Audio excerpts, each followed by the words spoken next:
pour s'aider, pour aider à développer le hockey aussi en Outaouais, créer un système d'appartenance, c'est sûr. Là. L'équipe M11-2A, là, allez leur demander, c'est à peu près tous rendus des petits fans des Sénateurs.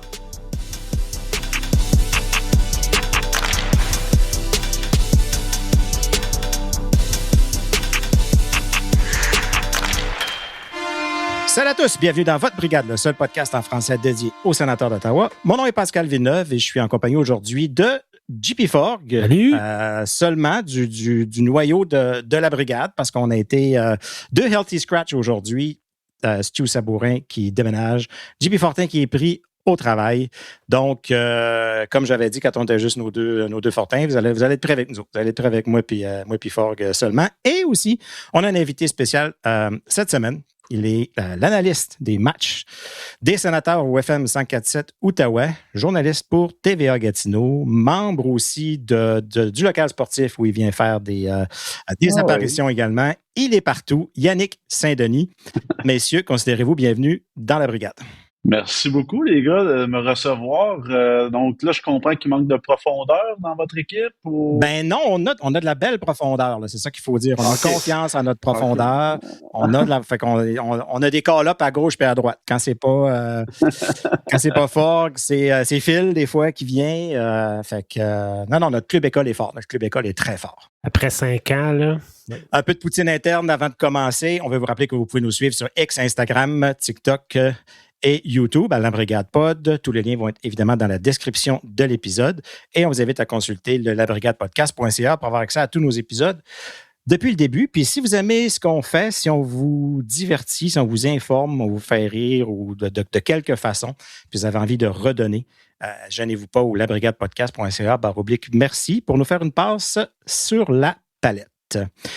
Yannick, un gars relativement occupé ces temps-ci. La calendrier de la Ligue nationale, ça se passe, si c'est pas 2 matchs en 2 soirs, c'est un match à chaque 2 soirs. Puis là, ben, ça donne qu'il y a une petite pause avec les sénateurs. Puis ben, il y a des fatigants de la brigade qui te demandent de venir passer ton lundi soir à venir nous jaser. Un peu de brou dans c'est correct, j'attendais cette invitation-là. Ben j'attendais l'invitation. L'année passée, c'est ça que tu nous disais. Tu disais, ben là, quand est-ce que ça va être mon tour? Puis on disait, là, quand on a su que tu étais avec les sénateurs, on a dit, on va te donner une petite période de probation. Quand Marc est venu, JP Forgue, il a parlé, il a demandé comment ça se passait, ta transition. Il a donné sa bénédiction. Exact. Comment tu trouves ça, le rock and roll de la Ligue nationale, match soir après soir comme ça, puis avec un horaire assez condensé, là? Oui, c'est une habitude à prendre, c'est un horaire à gérer aussi, tout ça. Surtout le mois de janvier, là, c'est 16 matchs. Oui. Il en reste quelques-uns de ces 16-là. Quand tu sais qu'il y en a 31 jours dans ce mois-là, tu te dis, OK, parce qu'en moyenne, il n'y a pas une journée de congé là, c'est ça. entre ces matchs-là. Non, puis avec le travail, travail qui me permet de suivre plus les sénateurs aussi, comme journaliste sportif à TVA. Donc ça aide dans l'horaire aussi. Mais pour vrai, une fois à l'aréna, que je passe la journée là, parce que ça peut arriver, des fois que je vais me rendre là le matin pour la pratique matinale. Ensuite, je fais ce que j'ai à faire pour TVA. Puis à un moment donné, je me mets dans ma bulle plus radio, plus en préparation pour le match. Mais à ce moment-là, ça passe tellement vite. C'est une job de rêve d'être là. As-tu l'impression de travailler? Sans rien enlever à la préparation, aux efforts, puis à tout ça que ça demande. C'est une job. Mm-hmm. Mais, je veux dire, entre ça, puis un travail de bureau, de comptable, que quelqu'un qui n'aime pas être comptable, ça doit être le fun pareil, là. C'est une job, mais tu le sens vraiment moins. Il y a cette préparation-là avant, mais quand est faite la préparation puis que le match commence, là, tu regardes tes feuilles, tu peux amener quelques statistiques intéressantes là-dedans, mais ça c'est fait. Puis là, tu regardes, tu analyses un match de hockey, tu regardes un peu partout, tu trouves des choses à dire. Puis la prochaine affaire que tu sais, on est en troisième, on est en fin de troisième. C'est fini, on descend au vestiaire, on prend les commentaires d'après-match, on remonte, on est parti par la suite. Ce bout-là, là, qui d'habitude commence à peu près 15 heures, 16 heures, là, ma mode préparation, ça passe tellement vite. Là. Si je peux en faire un peu d'avance, j'en fais un peu d'avance. Surtout, ça, c'est plus une journée de semaine. Oui. la fin de semaine, là, je vais me réveiller, là, puis des fois, je vais en profiter le matin, là, déjà, si on a une idée de l'alignement, une idée des statistiques, je peux en faire un peu plus la matinée, prendre une petite pause par la suite, manger, plus relax, puis après ça, partir pour l'aréna. Mais souvent, la fin de semaine, je vais partir, puis pour l'aréna, puis à peu près tout va être déjà fait. Mais de chez nous. C'est comme ça que j'équilibre ça, tu sais. Surtout la fin de semaine, on vient d'avoir 2 matchs à la maison. Là. Je me disais pas, il faut que je sois là-bas 3 heures d'avance. C'était pas nécessairement utile de l'être 3 heures d'avance. OK. Mais c'est ça parce que tu disais aussi, parce que tu étais journaliste sportif aussi pour TVA Gatineau-Ottawa. C'est quand même le fun que et le 104.7 et TVA Gatineau, qui sont 2 compagnies différentes, une qui est RNC Média, une qui est Cogeco, qui accepte que tu maries les 2 rôles comme ça, puis qui se complètent bien les 2 ensemble, dans un monde où on dirait que tout est tellement séparé, puis il y a de la compétition, puis si tu es à TVA, tu n'es pas à V ou tu n'es pas à Radio-Canada. Comment ça s'est passé, cette négociation-là? Y a-tu fallu que tu te battes un peu pour ça ou que tes patrons s'entendent? Quand je réfléchissais à tout ça, de peut-être m'en aller du 104.7 à TVA, et là que, tu sais, à un moment donné, on dit, hey, ce serait le fun d'avoir des sports dans notre bulletin de nouvelles. OK, vous avez le bon gars, là. C'est vraiment ce que je veux faire. Puis à ce moment-là, j'étais l'analyste des matchs des Olympiques de Gatineau. Mais tout de suite, mon patron actuel chez TVA m'avait dit, moi, s'ils sont corrects avec ça au 104.7, moi, ça me dérange pas que tu gardes cette gig-là, parce que je sais que tu y tiens, ça fait partie de ta job, ça fait partie de toi, puis je veux pas te dénaturer ça, je veux pas t'enlever ça. Donc là, il y a eu une discussion. Ça a été accepté ensuite au 104.7. J'étais plus un peu dans l'inconnu une fois la fin de saison arrivée, mais clairement, il y avait de l'ouverture du côté de TVA pour continuer une certaine collaboration. Je pense qu'il y en avait une aussi du côté du 104.7, mais clairement, il y en avait une parce que au final, quand ils ont signé avec les sénateurs d'Ottawa, ben j'ai reçu cet appel-là pour me dire « Hey, ça te tente-tu d'embarquer là-dedans avec Marc, tu serais l'analyste. » Donc, là, tu passes du junior à la Ligue nationale. Quel genre de coup de téléphone que c'est, ça? Quel genre de réaction? C'est quasiment comme, tu sais, des fois, quand on reçoit des joueurs de hockey, on leur demande de nous parler de leur repêchage. C'est quasiment ton repêchage pour la Ligue nationale. Ça ressemble à quoi? Ben oui. Moi, j'embarque. Il n'y a pas eu hey, je vais prendre une semaine ou 2. Ça. On va réfléchir à ça. Ben non, t'aimes les Olympiques, c'est sûr là, que mais je savais que ça se pas... tramait. Je les adore, les Olympiques. Je vais être tellement reconnaissant toute ma vie pour ce trip-là que j'ai eu avec eux pendant les 5 dernières années. Mais tu reçois l'appel qui était de Josiane, la patronne au 104.7, qui te demande ça. Tu dis, ben oui, c'est sûr. Avec l'accord de mon patron de l'autre côté à TVA. Puis là, tout ça c'est fait assez rapidement parce que le contrat s'est signé assez tard dans l'été. Là, donc, il fallait mettre ça en marche très rapidement. Marc et moi, on s'est rencontrés. On a parti à la machine. Les premiers matchs, on était comme un peu en rodage, là, mais au moins, on a eu c'était 6 matchs cette année hors pré-saison. Ou peut-être même un peu... 6. Donc, ça a permis de faire un bon rodage, puis on a parti ça ensuite. C'est peut-être 8. Fait que pendant que Marc est allé faire un match fantôme, si on veut, tout seul dans son bout, tout n'était pas là pour faire l'analyse là, avec lui. Là. Non, c'est vrai qu'il avait fait ça. Oui, il avait raconté ça. C'est vrai, un match pré-saison des 67, je pense. Je me rappelle plus. Ouais, une affaire comme ça. Où il était allé aussi. Ouais. Puis, non, il disait qu'il y avait des journalistes qui le regardaient. Qui le regardaient bizarre. Il était comme ça, galerie de presse. Il n'était même pas dans une salle fermée. Non, c'est ça. Il n'avait pas donné un bout pour faire ça. Là, mais non, j'étais pas disponible cette journée-là. Mais tu sais, on s'était dit, on n'est pas inquiet non plus de notre complicité. Ayant fait le local sportif ensemble, j'ai été sur les lignes de côté dans pas la dernière saison, mais les 3 autres avant, sur les lignes de côté au football, Marc est le descripteur des matchs de football du Rouge et Noir. Donc, on se connaissait. Les 6 premiers matchs ont juste permis de trouver un peu notre timing. Hey, moi, quand je peux rentrer, écouter Marc un peu, parce que je travaillais avec Luc Chénier. Marc, c'est pas Luc Chénier non plus. Donc, il peut-être prendre pas les pauses à la même place. Il parle pas de la même façon. Ou, est-ce qu'il me laisse parler 100% pendant un arrêt de jeu ou non? Donc, Les matchs pré-saison, ça a été aussi des matchs préparatoires pour nous. Puis là, je pense qu'on a trouvé un équilibre, la bonne recette.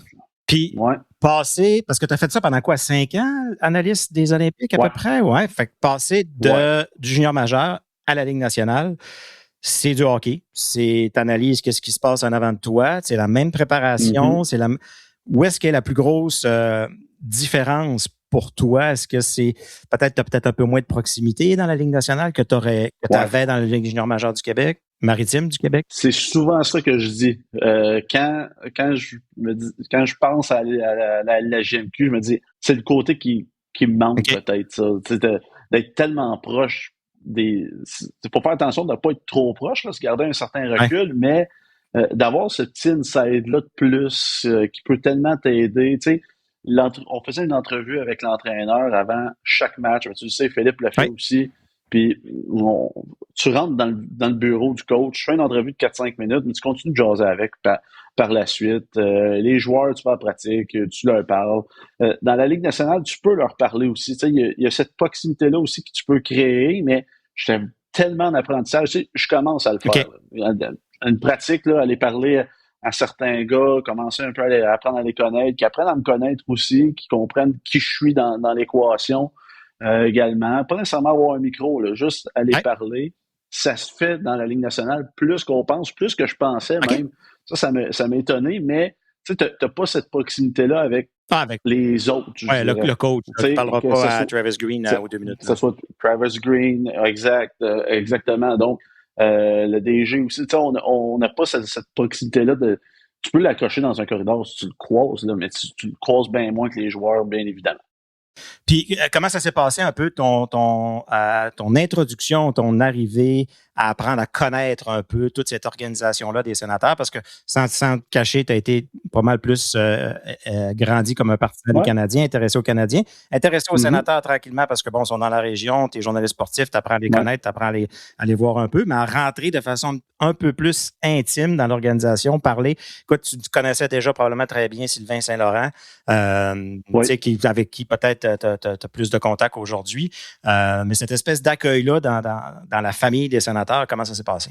Ben, la transition, c'est très bien fait avec les Sens. Tu nommes Sylvain Saint-Laurent, c'en est un qui a aidé là-dedans aussi, qui un de ses mandats, c'est de s'approcher de la communauté de l'Outaouais, s'approcher de la communauté francophone. Donc, tu sais, lui, c'est un peu notre personne ressource à Marc et moi. On parle avec lui. On a eu quelques meetings récemment aussi. Donc, lui, il aide à entrer là-dedans, à faire cette transition-là.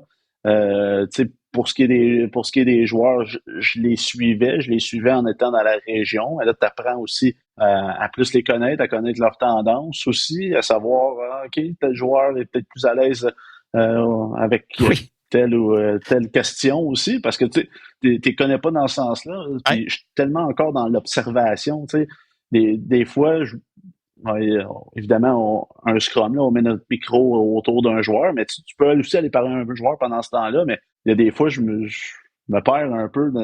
J'ai mon micro, en même temps, je suis en train de regarder partout qu'est-ce qui se passe ailleurs, tu sais, juste pour voir, lui a telle d'habitude en même temps, puis ça peut m'aider à justement, je vais aller le voir après, lui, qu'est-ce qu'il est en train de faire là?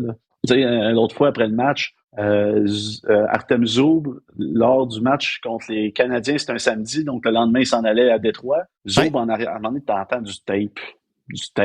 Il y a Zoub à son casier en train de taper ses gants. Ben serrés. Zoub tapait ses gants? Du match qui vient de jouer. On se met du foil. Ouais. Avec du bon vieux tape à pad, le tape transparent. Puis, tu vois, je vais aller le voir bientôt. Pourquoi? Tu sais, j'ai pas eu le temps de l'accrocher encore, mais... Puis après ça, tu peux raconter un peu cette anecdote-là en ondes par la suite. Notre curiosité par à peu près. C'est d'habitude que tu comprends pas, là. Ben, c'est ça. Puis, il était seul dans la chambre, là.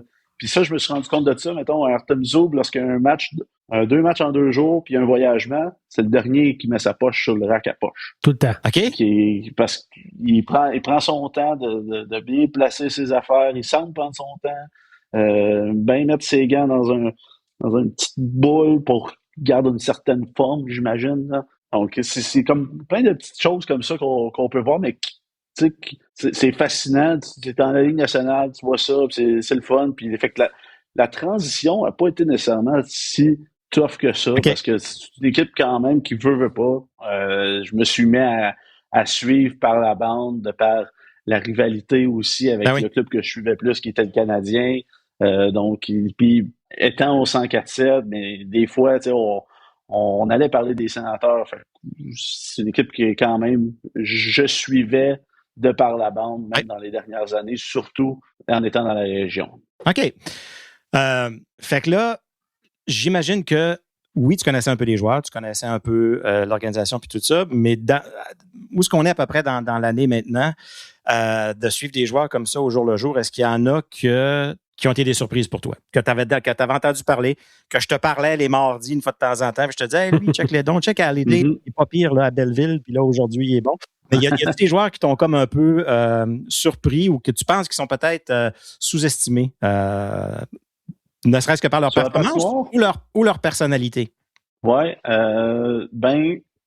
Ridley Gregg en est un. Okay. Je pense que quand tu le regardes jouer, je savais qu'il y avait du chien, mais je savais pas qu'il y en avait à ce niveau-là. Ouais. Il a jeté les gants cette saison.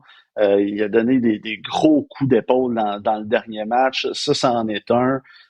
J'apprends à découvrir un Tyler Clevin qui était une recrue l'an passé, puis déjà cette saison, en début de saison, je regardais les statistiques, je le regardais jouer, il était hésitant avec la rondelle. Ouais.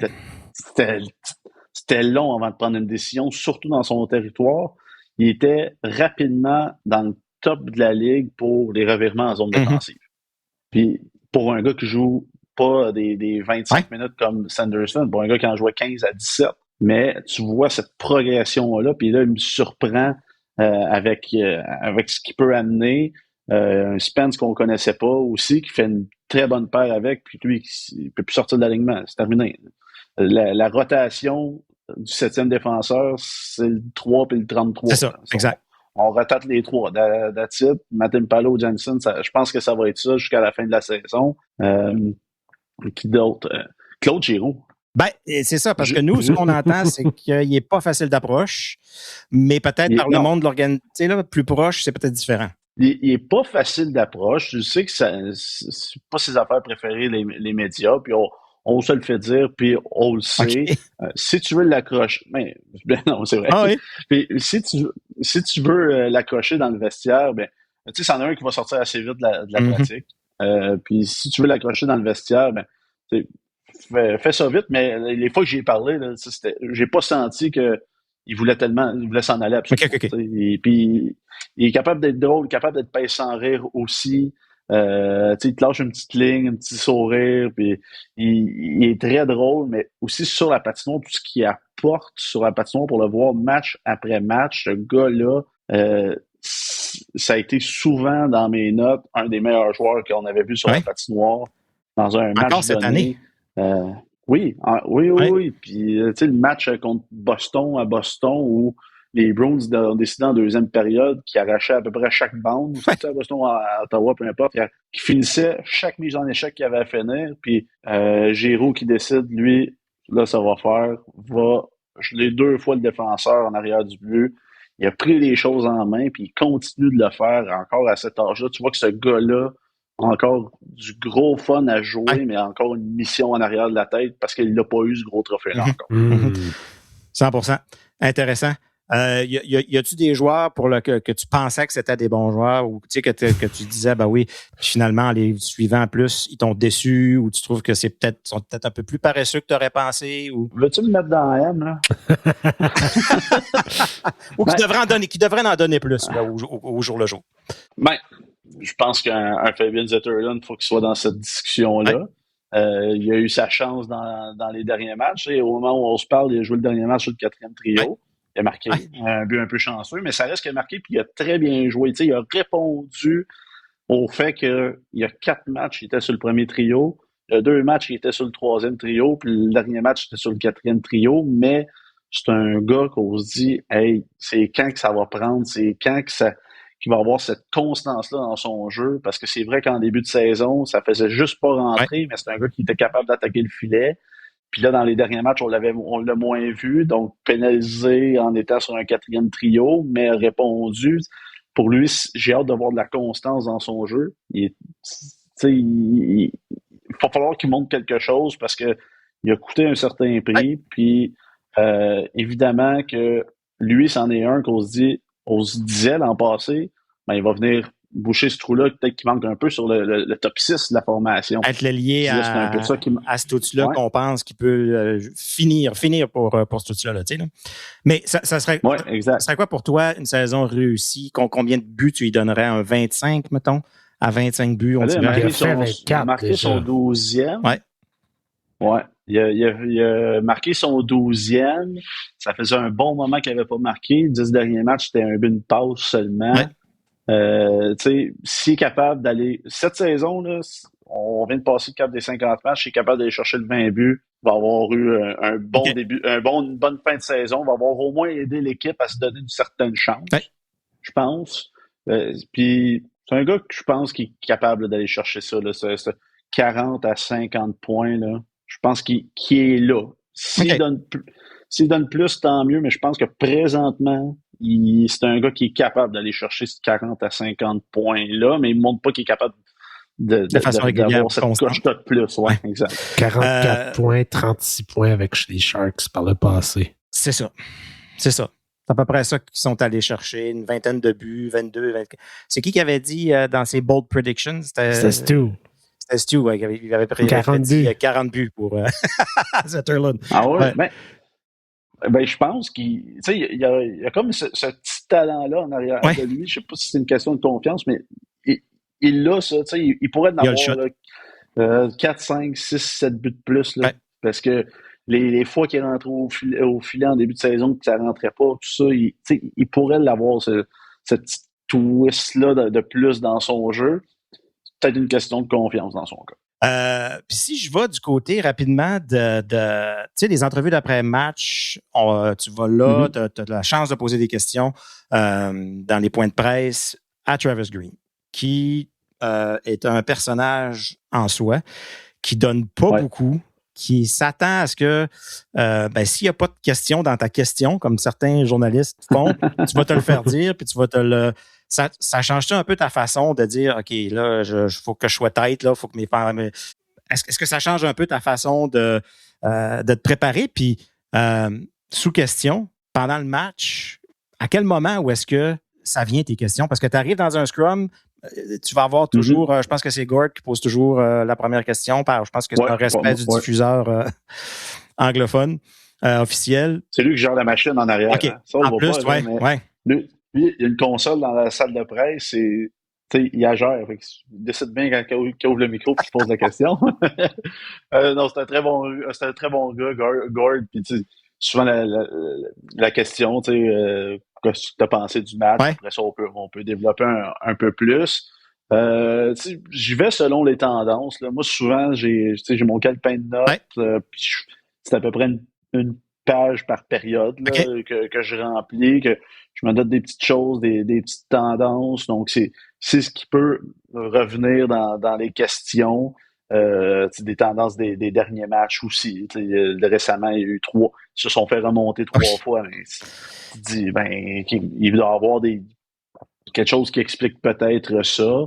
Puis c'est vrai que Travis Green, il faut comme tu le prennes des fois une question. Des pincettes un peu ou pas nécessairement. Là, tu le sais qu'après une défaite, tout ça, il sera pas heureux, là, mais tu le sens rapidement s'il a le goût d'expliquer des choses. Ça va se passer dans les 2-3 premières questions. Tu le sens rapidement.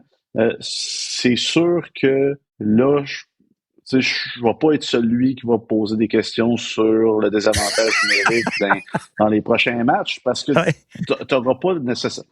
À moins qu'il se tente et qu'il décide de sortir de la clip, il a tellement répondu à ces questions-là que... Il vient de le dire, là. Il dit là, parlez-moi-en pas, là. Il vient de le redire encore. Oui, c'est ça. Donc, tu sais, tu essaies de pas trop le faire répéter, de pas revenir nécessairement sur des questions qui ont été posées à plusieurs reprises parce que là, tu sais que va peut-être être tanné de ça. Donc, si tu es capable de l'amener sur autre chose, l'autre fois, il a répondu, je pense que ça a duré 1 minute, sa réponse. Une question de Marc, c'était samedi, mais c'était dimanche. Des fois, il parle. Il a répondu. Ouais. Non, c'était certainement pas dimanche parce que ça a duré 2 questions, ce point de presse-là. Ouais. Mais dans l'avant-match de samedi, dans son point de presse matinal, il a posé une question justement, c'est quoi les tendances? Tu vois-tu une tendance qui explique les 3 remontées auxquelles vous avez fait face? Puis il est parti sur une grande réponse de 1 minute 10 à expliquer chaque match. Il a dit non, c'est différent parce que dans le match contre les Canadiens, c'était ça. Dans le match contre les Wings, c'était ça. Puis dans l'autre match, c'était un autre facteur. Tu sais, il a passé à travers ces 3 rencontres-là. Donc, tu sais, il a vraiment bien répondu. Puis c'était intéressant à entendre. Mais oublie ça, si tu poses une question que ça fait 4 points de presse de suite qu'on pose, qui a développé déjà une fois là-dessus, tu sais, ça aussi, tu apprends à connaître le coach, tu apprends à connaître les tendances, Travis Green, écouter tous ses points de presse, si tu lui demandes comment tu as trouvé tel joueur aujourd'hui, what's good? C'est ça. Comme, t'as-tu une question? Puis je me le suis fait dire, il n'aime pas les questions sur un joueur individuel. OK. Il pose une question d'équipe, pose une question de hockey, mais un gars individuel, il va dire qu'il était bon, ou s'il était ordinaire, il va peut-être dire c'est un peu plus dur aujourd'hui. OK. Ouais, c'est pas le genre qui va jeter un gars en dessous de l'autobus ou qui va le cadrer. Non. Là, on l'a jamais vu. Non, tu sais. Ouais. Non, il sait qu'il a fait une erreur. J'ai pas besoin d'extrapoler là-dessus. Concernant ta première année avec les Sénateurs, l'année passée, les Sénateurs font les séries. Tu te dis cette année, wow, là, je rentre au moins avec l'équipe. J'ai pas eu à endurer toutes les moins bonnes années. Puis on va avoir une équipe qui va faire les playoffs tout de suite en partant. Ça va être le fun. Beaucoup plus difficile. Il y a des hauts, il y a des bas. Là, les Sénateurs viennent de battre Vegas. On est haut. Ils ont perdu contre Nashville alors qu'ils perdaient. Ils menaient 3-0. C'était fini. La saison était finie. Comment tu évalues un peu la saison des Sénateurs jusqu'à maintenant? Manque de constance à certains moments, c'est sûr. Une saison qui pourrait tellement être excellente, mais on connaît les problèmes. Ça a été le désavantage numérique et des gardiens de but. Ça a joué gros jusqu'à maintenant là-dedans. Moi, ça me fait capoter des fois. À chaque match, je fais mes statistiques, puis je fouille un peu des statistiques avancées. Puis défensivement, les Sénateurs, c'est top 3 dans la ligue. Partout, sauf entre les 2 poteaux. Puis sauf à 5 contre 4 ou 5 contre 3, peu importe. Donc, je pense que cette saison-là est en train de leur glisser entre les mains, mais pourrait tellement être meilleur que ça, tellement être mieux positionné que ça. Et ça fait en sorte, puis je me souviens, j'avais posé une question à David Perron, déjà, on était à peu près au mois de novembre, sens-tu que, tu sais, on dit souvent, on a bien joué, mais ça arrive des fois, là, on l'aurait peut-être gagné 9 fois sur 10, mais là, c'est la 10e fois, on l'a pas gagné. Mais là, puis là, on dit toujours, il y a un retour du balancier. Il y a une partie qui n'est pas supposée gagner, mais tu vas finir par la gagner, mais c'est pas arrivé. On les garde tous après les Olympiques. Ils vont tous être là, les 10e sur 10.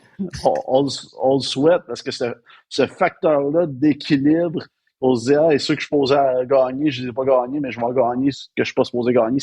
C'est pas arrivé à cause de 2 facteurs pour moi, les gardiens et le désavantage numérique. Et des fois, l'équipe s'est écroulée tout le monde ensemble aussi, mais il y a eu tellement des bons matchs, tellement des matchs où tu te dis ça n'a aucun bon sens qu'il n'y a pas au moins un point, aujourd'hui. Ouais. Si je te demande c'est quoi l'identité des Sénateurs, serais-tu capable de sortir c'est quoi? L'identité. Parce que moi, je la cherche des fois. Ouais. C'est une identité de travailleurs et de gars défensifs. Tu sais, oui, des fois, ça peut donner des équipes moins le fun à regarder, mais elles ne sont pas moins le fun à regarder. Oh, moi, tant qu'ils gagnent. Exact. Le match contre Columbus, sa route 4-1, c'était plate. C'était plate. Le match contre Nashville, c'était plate jusqu'à ce que... Mais c'était ça qu'on voulait, sur la route. Take care of business. Faites-vous... Les bons matchs de route, Pascal. Les bons matchs de route, les Sénateurs sont capables d'en jouer des très bons matchs de route. Pas là pour vendre des billets, pas là pour faire plaisir aux partisans de l'équipe adverse. T'es là pour gagner le match, peu importe la façon que ça prend. Et rapidement dans la saison, j'ai sorti ces mots-là avec Marc, j'ai dit, est-ce que les Sénateurs, c'est une équipe qui est finalement plate dans leur style de jeu?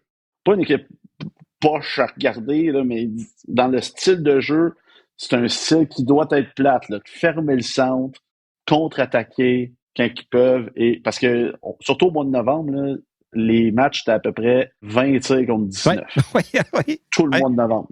Puis on savait que les Sénateurs devaient tirer plus, mais se concentraient tellement défensivement. On savait qu'il y avait des problèmes aussi dans le filet, mais se concentrait tellement là-dessus. Puis je pense que c'est ça, parce qu'il n'y a pas un joueur, à part pour moi, Tim Stützle, qui est capable, un attaquant, qui est capable de passer d'un côté à l'autre de la patinoire puis marquer un but top 10. But entre les jambes l'autre fois, là, c'est le seul qui a cet instinct-là de le faire. Brady essaye, ça fait 6-7 ans, là, mais il l'a pas encore réussi. Ouais. Mais c'est une équipe, tu sais, c'est beaucoup de power forward dans cette équipe-là. Des attaquants de puissance qui doivent aller dans le coin, gagner des batailles. Pour moi, c'est ça, les Sénateurs. C'est pas des top 10, là. Ils passeront pas à 30 images secondes. Puis ça, faut l'accepter. Puis je pense qu'ils ont fini aussi par l'accepter parce qu'ils ont accepté aussi le fait que Travis Green a établi un plan, un style de jeu, puis il l'a fait acheter par ses joueurs. Puis ça, c'est rentré. Là, il reste à être un peu plus clutch puis gagner ces matchs-là. Avant de passer aux nouvelles un peu plus, avant de passer à l'actualité des Sénateurs, je veux juste passer le petit segment partenaire. Cette semaine, le segment partenaire Smart Cycle, ma compagnie qui achète vos téléphones cellulaires, iPad, MacBook, que ce soit un iPhone, que ce soit un Samsung, ça traîne chez vous, ça a de la valeur. Vous nous écrivez, vous allez dans les notes de l'épisode, le lien va être là. Sur le site de la Brigade, labrigadepodcast.ca, le logo va être là aussi. Donc, vous me contactez, moi je vous fais un prix pour vos électroniques. Ça peut être un PlayStation, ça peut être un MacBook, ça peut être un PS5, des 4 encore, des fois aussi, un PS5. Les MetaQuest, là, les affaires VR, là, les gens s'achètent ça, ils ont du fun, ils jouent au tennis 2-3 fois, puis après ça, ils mettent ça dans leur armoire, puis ils s'en servent plus jamais. Vous me contactez, moi, je vous fais une offre, on se rencontre la journée même, puis je vous paye content. Puis tout l'argent que moi, je vais faire en le revendant, ça va aller dans la brigade. Fait qu'on va se faire nos propres passes à la palette, si on veut. JP Fogg, ça donne bien que tu sois là, justement, cette semaine, parce qu'il y a quelques sujets, je pense, qui vont t'intéresser. Yes. Puis, je veux commencer par quelqu'un de chez vous, par quelqu'un, un des tiens. Un des miens. Un des tiens qui chante Mon beau drapeau. C'est ça, la chanson de franco-ontarienne? Ben oui. Jacques Martin, qui a été honoré hier soir dans l'anneau d'honneur des sénateurs. À moins de me tromper, JP, c'était un de nos souhaits de Noël, ça. Ça se peut. Cette année, oui. Puis même, j'ai dit, ça n'a pas déjà été fait, ça, puis tellement que c'était comme évident qu'il fallait que ça se fasse à un moment donné. Ça a été fait hier soir. Légère controverse que j'ai entendue, on a vu le collègue, l'ami de la brigade, Zachary Mercier, qui a parlé d'une section de la cérémonie qui s'est faite pas mal juste en anglais, mais la cérémonie comme telle, un coup que les joueurs étaient sur la glace, moi j'ai entendu John Trottier parler dans les deux langues, mais je pense qu'il y a peut-être eu un vidéo qui était vraiment juste. J'ai pas vu la cérémonie au complet, mais j'ai entendu ce que Jacques a dit. Les sénateurs l'ont partagé sur leurs médias sociaux. Lui a alterné vraiment du français à l'anglais. C'était un vrai speech de politicien, ça a toute beauté. Ah oui. Je pensais qu'il était à Davos en train de parler. C'était un excellent speech. Oui, vraiment. Puis notre ami John, qui toujours dit dans les deux langues. Je pense que c'est plus au niveau de l'animation de foule à l'intérieur de l'aréna qui ça a été critiqué. Oui, parce que je l'ai vu, ce tweet-là de Zach, et j'ai décidé aussi de le repartager parce que je pense que c'est une des choses que les sénateurs doivent... C'est la prochaine étape là, du côté francophone, d'améliorer le francophone, c'est l'animation de foule, et le nom de l'animatrice habituelle m'échappe, mais dis quelques mots en français. Oui, des fois, oui. Sans plus. Mais celui qui le remplace, qui est, je pense, 3-4 fois cette année, c'est zéro. C'est pas bon. Il n'y a pas de bonjour, rien. Je pense qu'il y a quelque chose là-dedans à aller chercher. Oui. Surtout si tu as peut-être une chance d'avoir quelqu'un. Hey, on va prendre quelqu'un vraiment bilingue. Là. Il y a 1 million de personnes à Ottawa. T'ajoutes l'Outaouais avec ça. Il est capable. Je suis pas mal sûr. Puis il fait une bonne job, là. C'est pas ça. Mais je suis pas mal sûr qu'il y a quelqu'un qui est capable parler les deux langues puis de faire ce job-là d'animation. C'est le côté que Zachary critiquait parce que sinon la cérémonie en tant que telle était faite dans les deux langues. Puis JP, tu l'as dit, Jacques Martin, ça s'est fait, je dirais, 60-40 là, oui. anglais-français ou à peu près. Là où je donne le bénéfice du doute aux sénateurs, c'est que l'été passé, sur leur compte LinkedIn, les sénateurs avaient publié une offre d'emploi pour un animateur de foule. C'était vraiment spécifié qu'ils voulaient quelqu'un de bilingue. Pourquoi est-ce que cette personne n'existe pas? Je ne sais pas. Ils l'ont pas trouvé, ils n'ont pas trouvé la bonne personne. Il avait fait venir l'année passée Phil Denis pour au moins 2 matchs, je pense, l'annonceur maison des Olympiques, là, qui avait fait, en tout cas, somme toute, moi, je trouve qu'il avait fait une bonne job. Là. Maintenant, je sais pas, parce que quand tu parles en français, pour moi, c'est correct, mais en anglais, je peux juger, mais jusqu'à une certaine limite. Là. Puis je suis sûr que on reconnaît les efforts que les sénateurs ont fait depuis cette année, depuis l'année passée. Il y en a beaucoup. Puis je suis sûr que ça a titillé les sénateurs, puis Sylvain, puis tout ça, de voir que c'est le seul. Ça a pris autant d'envergure, ce message-là, mais. Puis ça a titillé. Oui, hein? Puis je prends la peine de dire. C'est sûr. Oui, mais c'est pas comme avant. Avant, là, c'était hey, ils font rien, puis ils regardent encore ça. Là, la façon que je pense qu'il faut que ce soit perçu, c'est on reconnaît les efforts qui sont faits. Tous les messages qui sont sur X, que même Steve Stéos écrit, c'est dans les deux langues. On le voit, ça c'est sûr. Mais on continue à watcher. On continue à vous watcher. On va continuer à vous tenir à un certain standard, puis à l'élever de plus en plus. Fait que la ligne est difficile à marcher des fois sans froisser personne. Ben, c'est sûr. C'est sûr. Puis moi, pourquoi je l'ai partagé aussi? Parce que je me sens impliqué dans l'équation. Oui. En étant dans l'équipe de division francophone, ils ont changé de partenaire parce que pour eux, le 104.7 est plus connu côté francophone, côté Gatineau. Nick Saint-Pierre, Nick FM me fait une grosse job avec ce qu'il y avait, avec les moyens qu'il y avait aussi de la radio à Unique FM. Puis je lève mon chapeau pour avoir gardé ça en vie toutes ces années-là. Les sénateurs ont décidé de changer de cap, mais je sens que je fais partie de cette équation-là et moi aussi, je regarde ça. Ouais. Je regarde ça depuis le début de l'année. J'ai fait une entrevue avec Sylvain Saint-Laurent en début d'année pour TVA, pour qu'est-ce qui va être fait pour les francophones. C'est quoi les nouveautés? C'est là qu'il avait parlé avant même que ça sorte du compte francophone X, du compte francophone Instagram. J'ai fait une entrevue à Québec avec Michael Andlauer complètement en français sur le marché francophone aussi, parce que je veux que cette équipe-là montre que, sans faire, c'est pas des topos promotionnels, je leur fais, là, mais je leur donne la chance, montrer ce que vous faites dans la communauté francophone, mais je pense que ça, cette animation-là, c'est la prochaine grande étape pour encore plus forger ça. Puis, c'est une plus grande étape à faire là, après. Là. Honnêtement, là, je me promène dans l'aréna, c'est pas mal des écritures bilingues partout. Il reste une plus grande étape à faire après. J'ai l'impression que si on arrive finalement au centre-ville, là, il n'y a plus d'excuses pour ça. Non, mais je pense qu'il y a assez de temps d'ici là. Il y a assez de temps d'ici là pour... C'est ma date butoir, mettons. Oui. Moi, je pense que l'année prochaine devrait avoir un gros step encore. Je pense que ce que Sylvain voudrait faire et ce que Sylvain peut physiquement accomplir, c'est deux choses-là. Non, oui, c'est parce que si on regarde travaille fort. Oui, si on regarde année 1 de Michael Andlauer, on avait vu des petites choses en français, mais c'était pas grand-chose. Puis cette année, c'est vraiment... La barre est élevée, là.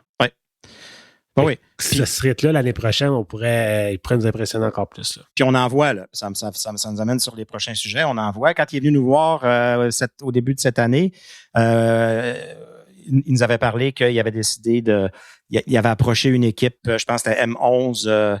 M11-2A, qui avait décidé, ça va être les sénateurs de l'Outaouais ou de Gatineau, puis ils vont avoir des chandails des sénateurs, puis il a participé au design des chandails, puis tout ça. Fait qu'on voit que ça, il prenait ça à cœur. Mais je pense que c'est la semaine passée quand la nouvelle est sortie. Vendredi.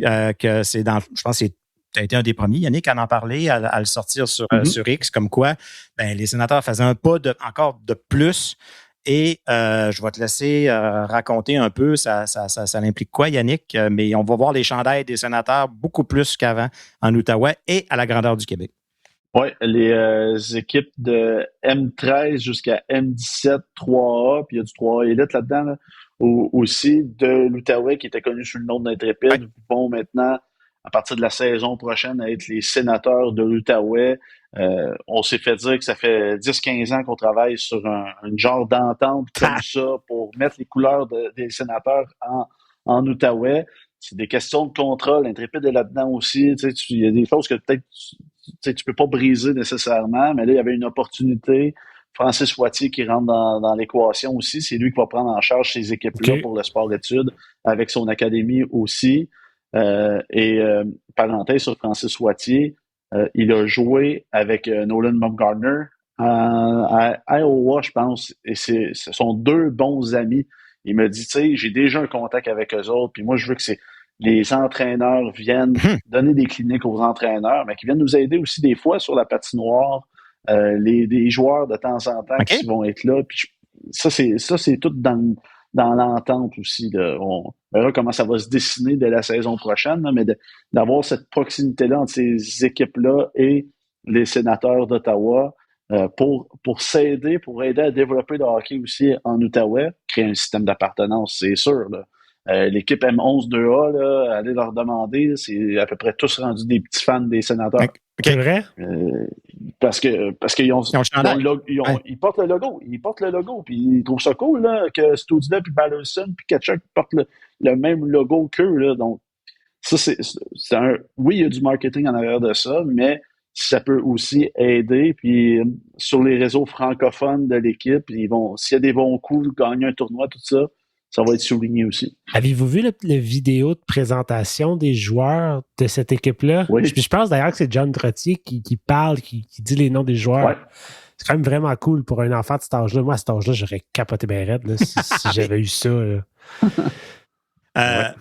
Replace-toi un peu, Yannick, tu as joué au hockey dans la région?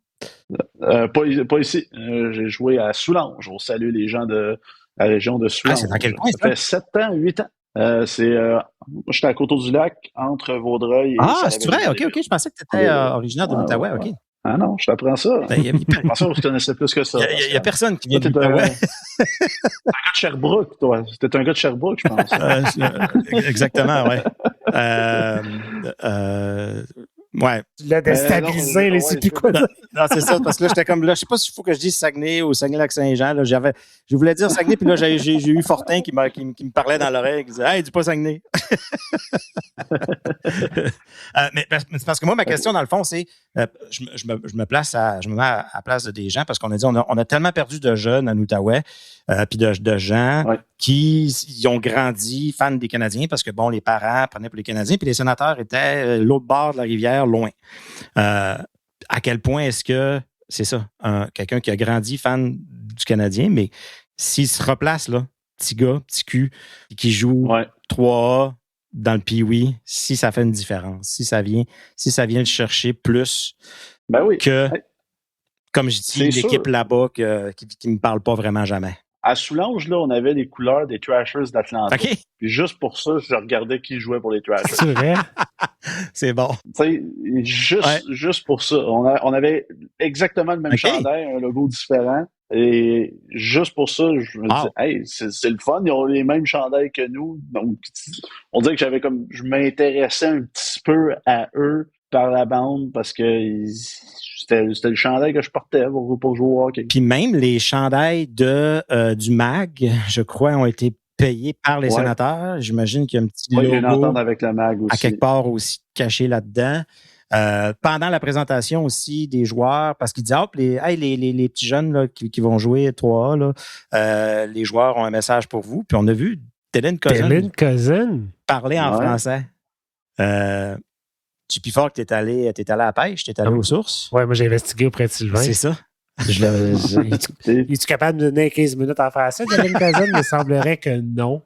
Ce qu'il m'a dit, c'est que ses parents ont insisté pour qu'il apprenne le français étant jeune à l'école. Donc, je pense qu'il y a comme une connaissance... à Whitehorse, là. Oui, c'est ça. Une connaissance de base de certaines choses. j'imagine qu'il comprend que certains mots. Non. Fait qu'il y avait une facilité plus que Harmonic, les autres à dire un texte, mais ça s'arrête là. C'est ça. Mais donc, bravo. Ben oui, bravo. Puis encore une fois, Sylvain, si tu es à l'écoute, c'est toutes des choses qu'on voit, qu'on remarque, qu'on signale et qu'on apprécie à 100%. Donc, on se garde, on se porte volontaire pour en parler chaque fois qu'on voit des bons coups, mais aussi pour vous tenir serré. Je pense que ça fait le tour de ce qui s'est passé hors hockey. Dans les nouvelles, écoute, je pense qu'on n'a pas le choix de revenir un peu sur Linus Ullmark. On a parlé des gardiens de but beaucoup. Tu en as parlé, Yannick. Tu as dit, écoute, ça peut être la différence entre faire les séries et pas faire les séries. Linus Ullmark, il y a eu toute l'histoire. Il est parti en vacances. Il est parti en congé pour... il n'était pas à Cancun. Il n'était pas à Cancun. Non. Dans sa tête, c'est certain qu'il n'était pas à Cancun. Donc, il est parti. Il y a eu toute l'affaire des rumeurs. Il nous a fait un reportage, il nous a fait un témoignage avec Claire Hanna qui était, ma foi, d'une humanité, puis d'une sincérité, puis d'une profondeur. Où est-ce que moi, en regardant ça, j'ai dit, oh, wow, il est comme... Il revient c'est vraiment beau ce qu'il a fait, là. mais il ne revient pas tout de suite. Il ne revient pas d'ici la fin de l'année. Il est trop shaké. Impossible. Puis là, on apprend qu'il est sur le banc hier. Je ne l'ai pas compris. Puis pour moi, un gars qui est sur le banc, ben, il est prêt à jouer. Fait que je me dis, wow, comment est-ce qu'il part de...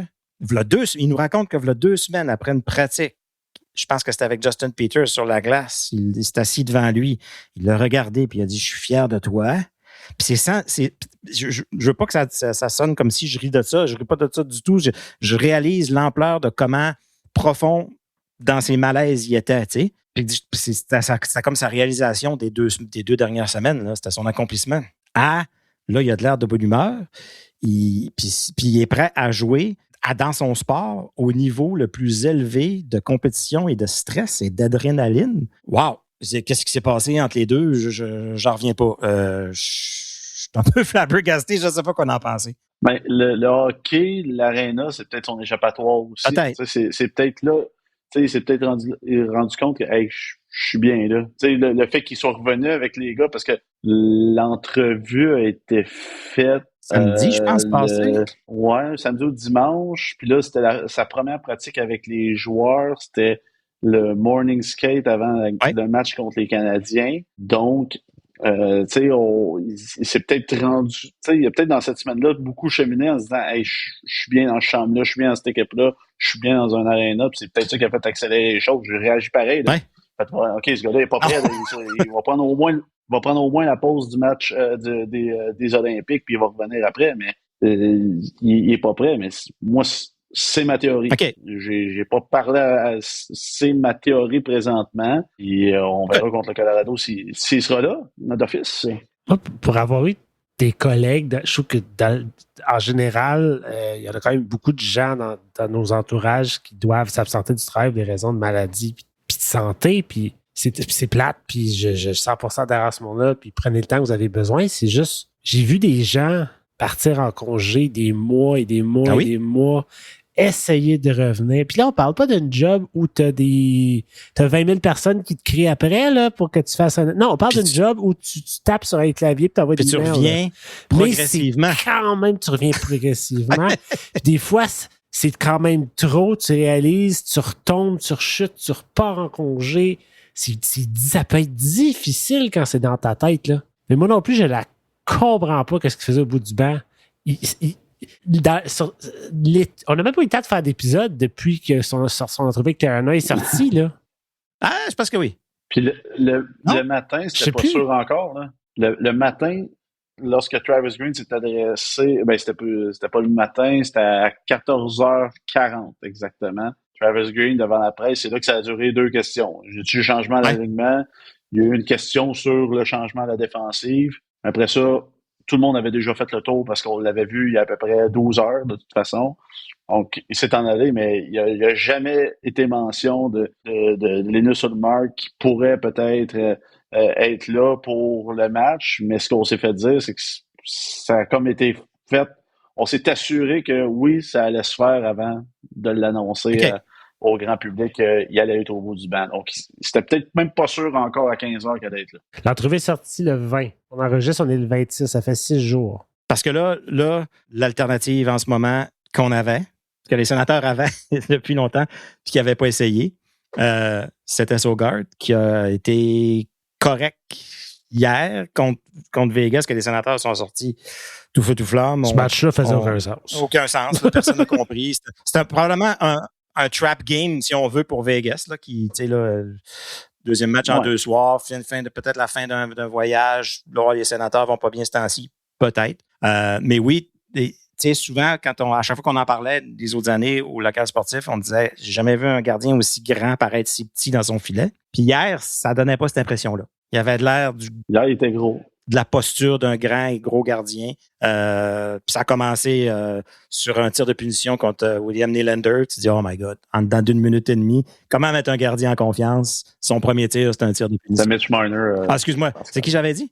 Nylander, c'est lui qui des c'est ça. Ouais, je regardais dans mon pacing, puis c'est le prochain sujet, je pense.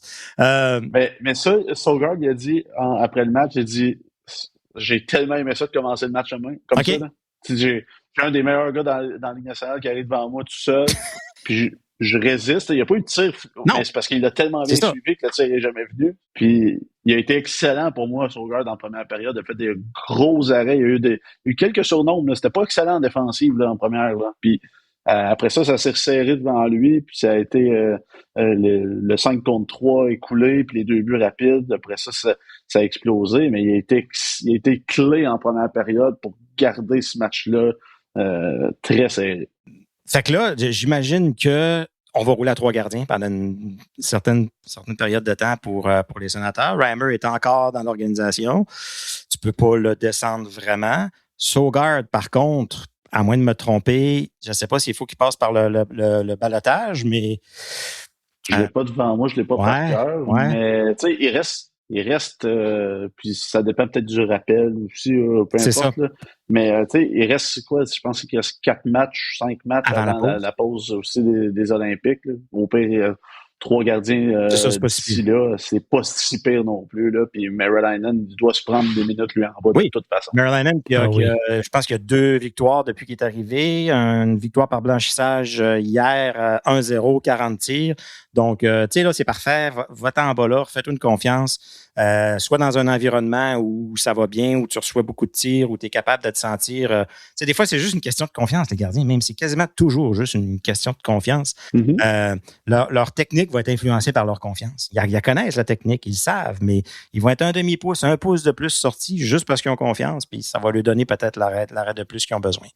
Fait que... mais ça va être le sujet à suivre jusqu'à la fin de l'année, les gardiens de but. David Perron, j'appelais ça une autre tuile qui lui tombe sur la tête. Cette année, ça allait quand même bien, côté mauvaise nouvelle. L'année passée, c'était plus difficile. Son enfant malade, il a été blessé. Là, cette année, avait des hauts et des bas, mais il nous donnait la production qu'un David Perron est supposé nous donner à Ottawa. Mm-hmm. Puis, c'est ça, il va être arrêté de 5 à 7 semaines, une hernie sportive. Donc là, on parle vraiment d'une opération, ce qui l'amènerait probablement pour un retour début mars à peu près, mi-mars. Ouais. Timing parfait, par contre. Timing parfait. Oui. Comme pendant la pause. Ouais. Est-ce que c'est quelque chose qui traînait? Tu limites son nombre de...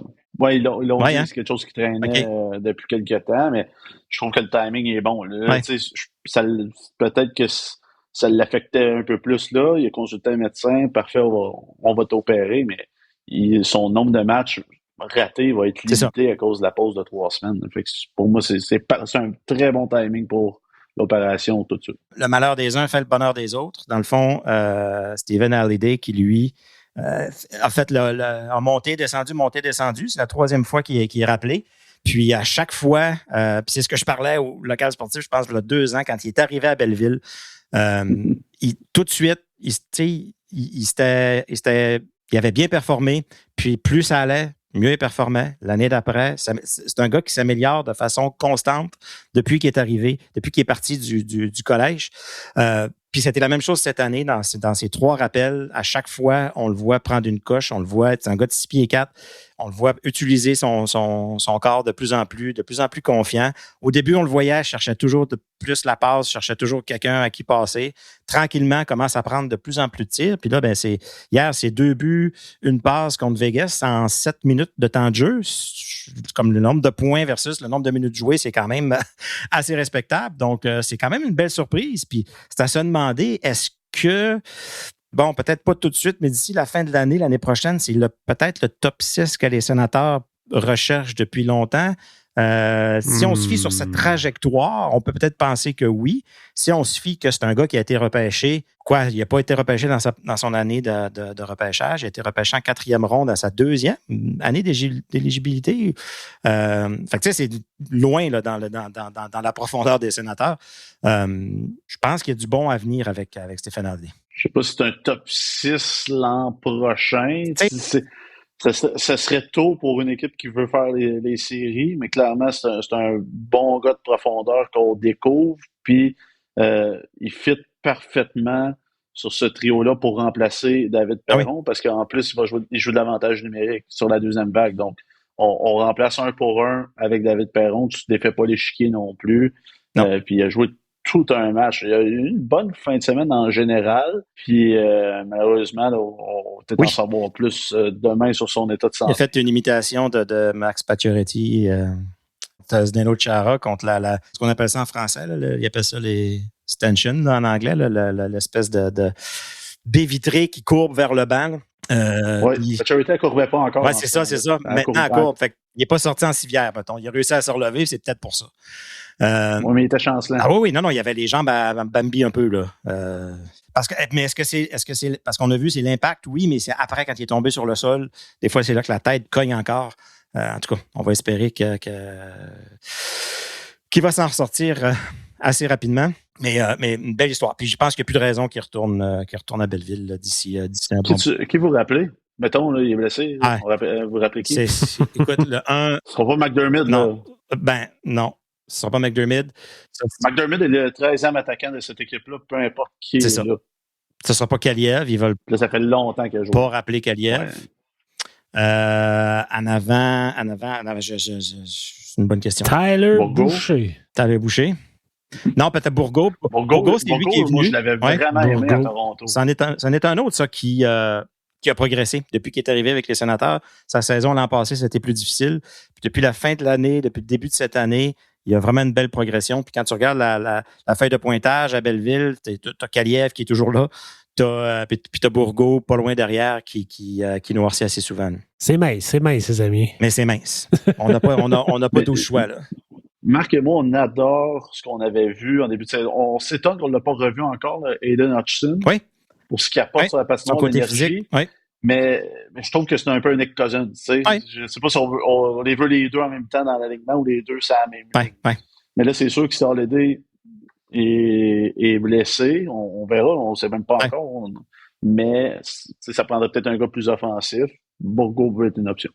Là, on a parlé tantôt à la blague un peu du désavantage numérique que Travis Green ne veut plus entendre parler, mais il a fini par faire quelque chose. Donc, on nous a expliqué que c'est maintenant Mike Yeo qui va s'occuper du désavantage numérique, alors que Nolan Baumgartner va s'occuper de on ne sait pas quoi. Parce que des fois, je pense que c'était J. Smith, à un moment donné, il avait comme juste fait un switch, il avait dit mes deux coachs, un avait le piqué, l'autre avait le power play switché. Ouais, je me souviens de ça, ça avait rien donné. Ben non, mais là, je comprends pas.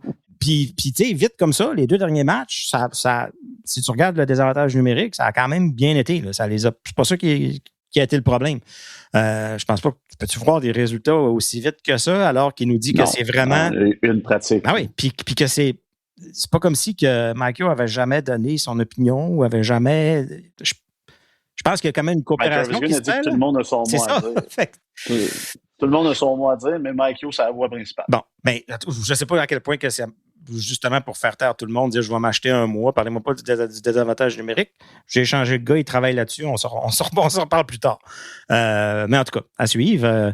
Je sais que c'est parce que ce qui est tellement frustrant, c'est de les voir tellement petits dans leur losange, puis laisser des joueurs, on dit marcher, là, mais rentrer dans l'enclave de façon tellement évidente, puis donner un contre un juste avec le gardien ou complètement perdre sa couverture, c'est fâchant. Puis tu vois d'autres équipes, quand les Sénateurs sont en avantage numérique, ils n'ont jamais une seconde avec la rondelle. Faut que ça passe vite. Ils ont de la pression tout de suite. Ils ont tout de suite quelqu'un sur eux autres. Ils disent, on ne peut pas faire ça aussi, nous autres. En tout cas, mais c'est quelque chose qu'il faut qu'il s'améliore, c'est certain. Comment tu règles ça, Yannick, un désavantage numérique? Tu ne peux pas changer les joueurs. Il y a deux stratégies. Il y a le losange puis il y a la boîte. D'accord, oui, ouais. De un, là, clairement, là, Nolan Baumgartner, là, il ne demandait pas aux gars, hey, si un gars commence à jongler avec le disque, allez dessus. Il n'y a aucune chance. Puis ça, c'est arrivé tellement dans les derniers matchs, là. Il y a deux gars qui allaient sur le même porteur de la rondelle parce qu'il jonglait avec. Donc, il disait, il va choquer. Moi, aller sur lui, il va choquer. Mais non, il prenait la rondelle, puis on se retrouvait avec un 4 contre 2. C'est ça, l'autre barre, oui. Ça venait souvent à un but. Je pense que c'est de trouver l'équilibre entre, oui, aller mettre cette pression-là, mais dans le dernier match contre Vegas, à un moment donné, Eichel était quasiment arrêté à la droite du gardien. Puis là, c'était tellement passif, là, ils gardaient un bloc dans le centre. Puis on dirait qu'il a même été surpris. Il a fait, personne qui s'en vient sur moi. Oh. Donc, c'est peut-être là, je me suis dit, il y a peut-être quelque chose qui a changé finalement un peu déjà dans ce désavantage numérique-là. Mais je pense que les Sénateurs, là, se doivent d'être un peu moins agressifs pour juste revenir un peu. Parce que là, tout le monde est agressif en même temps, ça ne fonctionnait pas. Là. Tu changeais du haut des fois aussi. C'est dur à dire. Puis on dirait que des entraîneurs qui ont une idée, puis Travis Green l'a sorti la phrase, il y a à peu près 28 équipes qui le font de losange. C'est ça. Ça doit être quelque chose qui fonctionne aussi. Oui. Mais en tout cas, ceux qui sont sur la glace, ils n'ont pas l'air de le comprendre encore. Mais, en tout cas. Puis parce que l'avantage numérique, c'était ça que Michael s'occupait avant. C'est bizarre l'avantage numérique parce que tu regardes les Sénateurs et tu te dis, voyons, ça mène nulle part. Mais si tu regardes les statistiques dans l'année au complet, ils sont quand même bien placés. Là. Mais on dirait que c'est des séquences. L'avantage numérique, j'ai l'impression qu'on ne peut pas analyser ça sur une longue séquence. C'est toujours par 2-3 matchs. Ça va bien un temps, ça va moins bien un temps. Mais une chose est sûre, c'est que ça semble être tellement... l'avantage numérique du Canadien, il n'est pas compliqué. Tu le sais qu'est-ce qu'ils vont faire. Tu le sais quels joueurs qui vont essayer de lui donner un lancer sur réception. À Ottawa, c'est quoi? C'est soit tous les tirs semblent venir du centre, soit on essaie de setter Jake Sanderson pour qu'il prenne un tir de la ligne bleue, soit qu'on essaie le gars sur le bumper, on envoie ça en bas à Brady sur le bumper à Pinto, une affaire comme ça. Tout vient du centre. Mais il n'y a pas... Ça prend de l'exécution faire ça. Oui. Souvent, il n'y en a pas.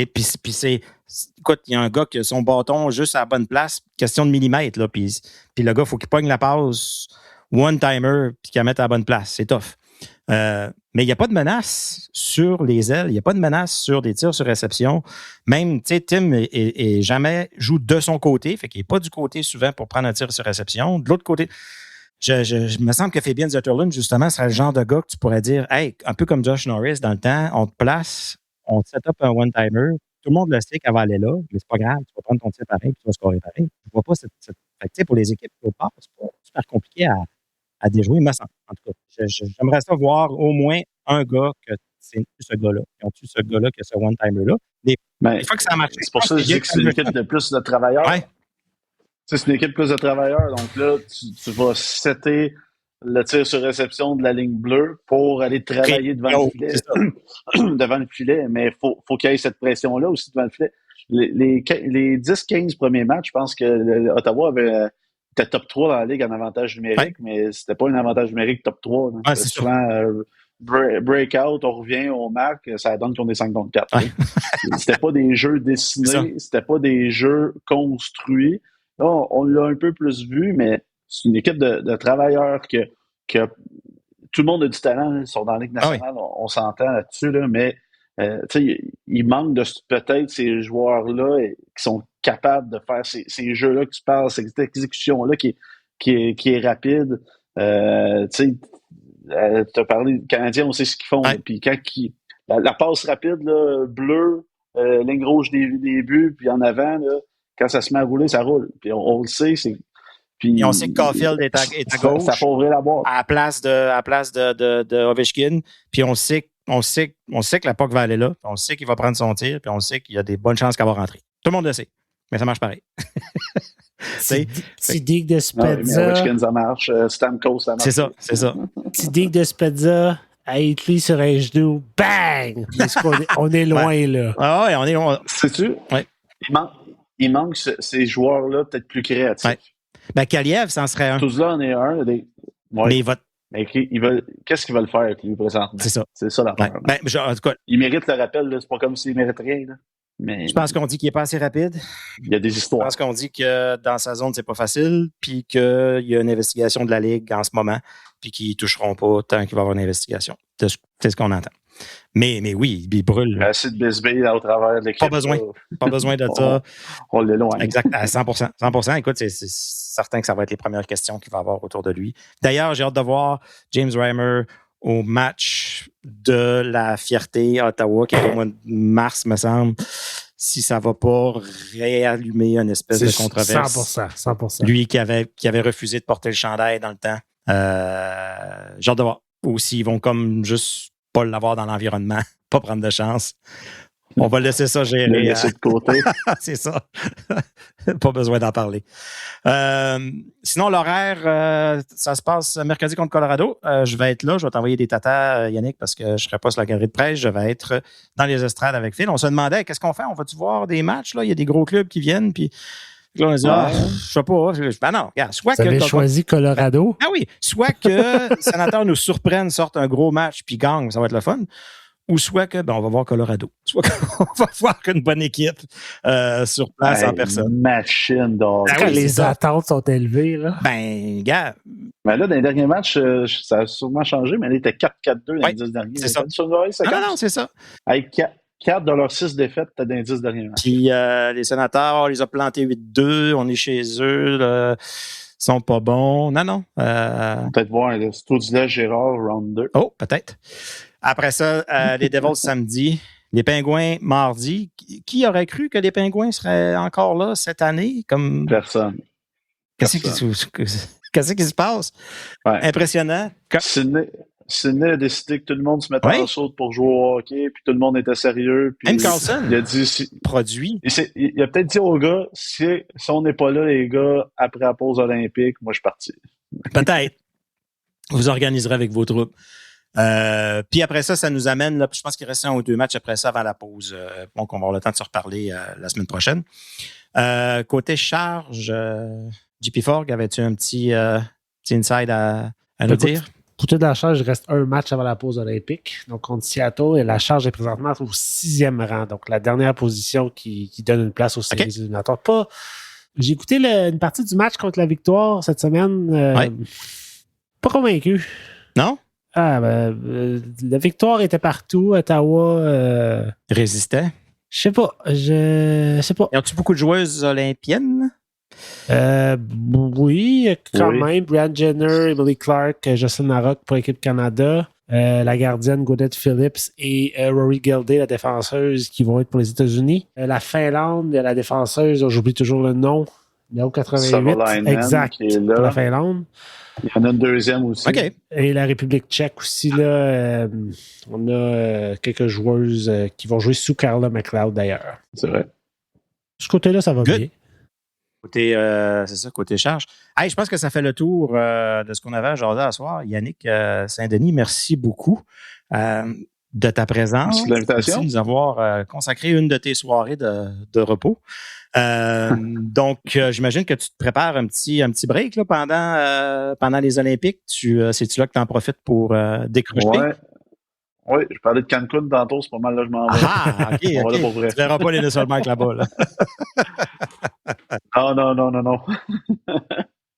Ouais, quoi qu'il pose olympique, il aurait bien le droit d'y aller. Effectivement, c'est vrai. Sinon, les gens peuvent écouter Analyste au 5-4-7 pour les matchs des sénateurs. TVA Gatineau-Ottawa, qu'on dit, je pense. Oui, TVA Gatineau-Ottawa, les sports à 18h15 à peu près. OK. Le local sportif où tu viens jaser avec nous une fois de temps en temps. Qu'est-ce qu'on te souhaite pour le restant de la saison? Là? On te souhaite de vivre les séries à Ottawa? On souhaite de vivre quelque chose d'excitant. Tu sais, s'il n'y a pas de série, mais au moins d'avoir quelque chose d'excitant qui va faire en sorte que il n'y aura pas de match inutile en fin de saison. Ouais. Ça de même. Ouais. Oui. Ouais. On ne peut pas parler de match significatif non plus. C'est parce qu'on dit ça chaque année, là. C'est ça. Moi, c'est ma première année, fait que c'est une première pour moi. Ben, c'est comme Andlauer et Stéos. Les autres sont comme, ben non, on a fait les séries une année sur 2. Comme, non, ça fait 7 ans. 8 ans, ouais, c'est 8 ans. OK. Donc, merci tout le monde. Puis, labrigadepodcast.ca pour ne rien manquer. Puis, dans le fond, on vous dit à la semaine prochaine. Ciao.